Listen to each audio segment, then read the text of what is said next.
زار علی صاحب دہلی سے پوچھتے ہیں، ایک عام آدمی پر تبلیغ کس حد تک فرض ہے؟ مثلا اپنے گھر والوں کو کہاں تک سمجھایا جائے؟ کسی کو بار بار نماز کے لیے تبلیغ کرنا مگر وہ نہ سمجھے، پھر بھی بار بار سمجھانا اس کو، یہ جائز ہوگا یا بس کوئی ایک آدھ دفعہ کہہ دینا کافی ہوگا؟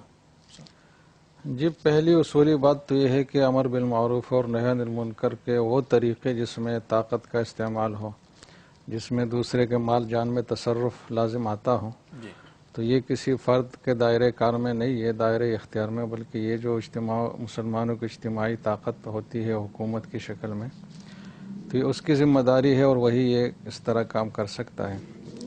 باقی جہاں تک سمجھنے سمجھانے کی حد تک بات ہے تو یہ عام لوگوں کی بھی ذمہ داری ہے، اور یہ ایک اہم ذمہ داری ہے مسلمان معاشروں کا قیام ہی اس عنصر سے ہے کہ ایک دوسرے کو برائی سے روکے اور اچائی کی ترغیب دے۔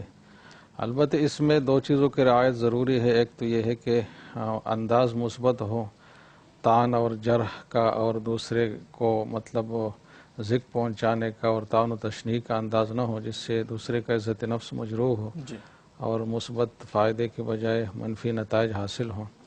تو ایک تو اپنے انداز پر ناصحانہ انداز اختیار کرنا چاہیے اور مثبت نیت ہو، سوچ بھی ہو۔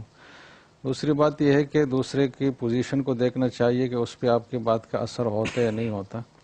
تو اگر آپ کو بالکل مایوسی ہو گئی کسی موقع پر کہ بات کا اثر بالکل بھی نہیں ہوتا یا الٹا نقصانی ہوتا ہے، تو پھر تو آپ کی ذمہ داری ختم ہو جاتی ہے۔ لیکن جب تک آپ کی یہ امید ہے کہ ہو سکتا ہے یہ آدمی سدھر جائے اور بات اس پہ اثر کرے، تو اس وقت تک آپ اپنی ہمت اور محنت جاری رکھیں، اگرچہ بار بار یہ بات کہنی پڑے۔